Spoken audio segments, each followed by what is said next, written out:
नमस्कार, आप देख रहे हैं इंडिया टीवी। मैं हूं पंकज भार्गव। टॉप 20 रिपोर्टर की शुरुआत इस वक्त की बड़ी खबर से। कर्नाटक में सिद्धारमैया की सरकार के एक नोटिफिकेशन से बवाल मच गया है। कर्नाटक की कांग्रेस सरकार ने 9 सदस्यों की एक कमेटी बनाई है जो राज्य के लिए अलग झंडा बनाने और उसे कानूनी मान्यता दिलाने के लिए काम करेगी।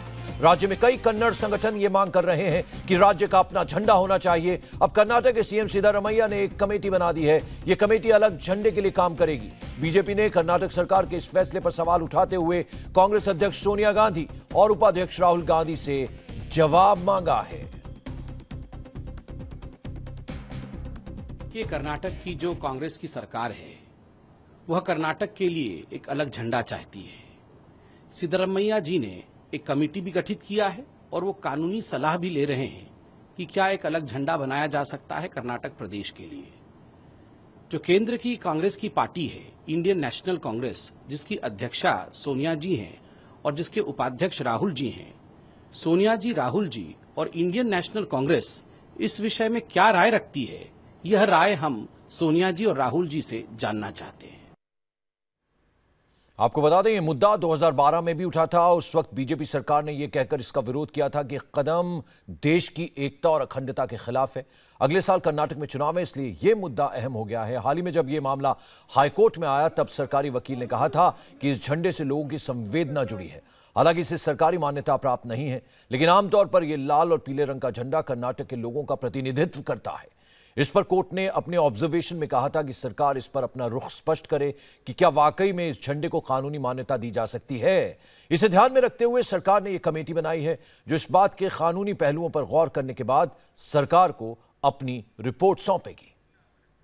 टी राघवन हमारे संवाददाता इस वक्त फोन लाइन पर हमारे साथ। राघवन, सिद्धारमैया सरकार की तरफ से यह नोटिफिकेशन जारी हुआ जिसके बाद बवाल मच गया। बीजेपी जो है वो अब इस पर सवाल उठा रही है। जी पंकज, देखिए, मांग पुरानी नहीं है। मांग करीब हम अगर गौर करें तो 15-20 साल से जितने भी प्रो कन्नड़ा ऑर्गेनाइजेशन हैं यहाँ पर, वो इस मांग को उठाते रहे हैं कि कन्नड़ा के लिए अलग एक ध्वज यहाँ पर होना चाहिए।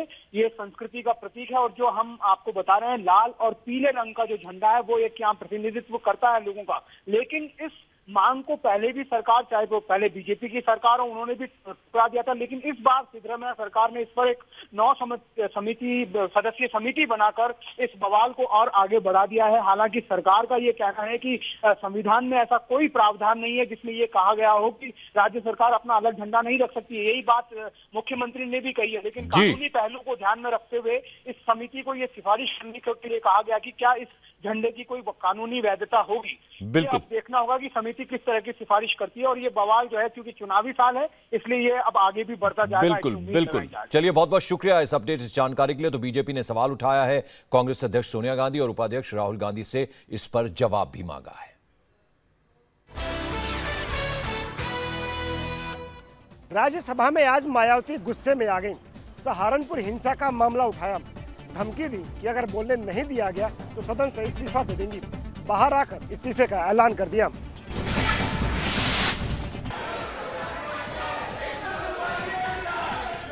सहारनपुर में दलित उत्पीड़न की घटना को लेकर स्थगन प्रस्ताव पर बोलने के लिए मायावती को 3 मिनट का वक्त दिया गया था।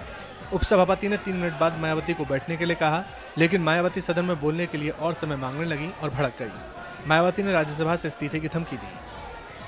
यदि मैं अपने समाज के हितों की बात, उनके हितों को प्रोटेक्ट नहीं कर सकती, उनके जुल्म जाति You can ask for a discussion. What more you want? उसमें रहने का अधिकार नहीं है नैतिक।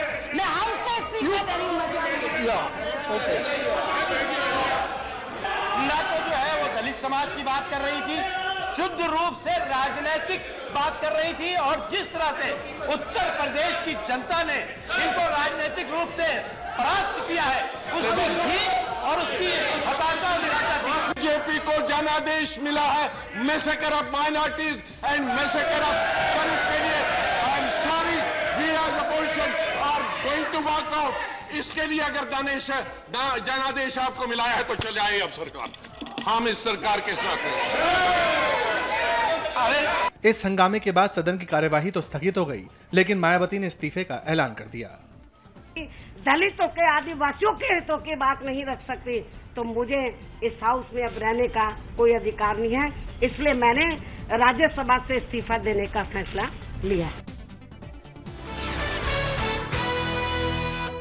उपराष्ट्रपति पद के लिए एनडीए की तरफ से वेंकैया नायडू और विपक्ष की तरफ से गोपाल कृष्ण गांधी ने भरा नामांकन। वेंकैया नायडू के प्रस्तावक बने प्रधानमंत्री नरेंद्र मोदी। एनडीए के उम्मीदवार वेंकैया नायडू के साथ पीएम मोदी और बीजेपी अध्यक्ष अमित शाह समेत एनडीए के सीनियर लीडर मौजूद रहे। इसके कुछ देर बाद यूपी के उम्मीदवार गोपाल कृष्ण गांधी ने भी अपना नामांकन पर्चा भरा। कांग्रेस अध्यक्ष सोनिया गांधी, उपाध्यक्ष राहुल गांधी, पूर्व पीएम मनमोहन सिंह, जेडीयू नेता शरद यादव समेत विपक्ष के कई नेता इस मौके पर उनके साथ रहे। वेंकैया नायडू ने नॉमिनेशन पेपर के 2 सेट दाखिल किए। एक सेट में पीएम मोदी प्रस्तावक बने और गृह मंत्री राजनाथ सिंह ने उनका समर्थन किया, जबकि दूसरे सेट में वित्त मंत्री अरुण जेटली प्रस्तावक और विदेश मंत्री सुषमा स्वराज समर्थक बनी। नामांकन दाखिल करने के बाद वेंकैया नायडू ने कहा कि वो संसद और पद की गरिमा बनाए रखेंगे। I will uphold the dignity, the decorum of the institution and also work towards further strengthening parliamentary democratic system. आज जीतना या हारना बात नहीं है, आज सिर्फ यही बात है, सुथरा होना, खरा साबित करना।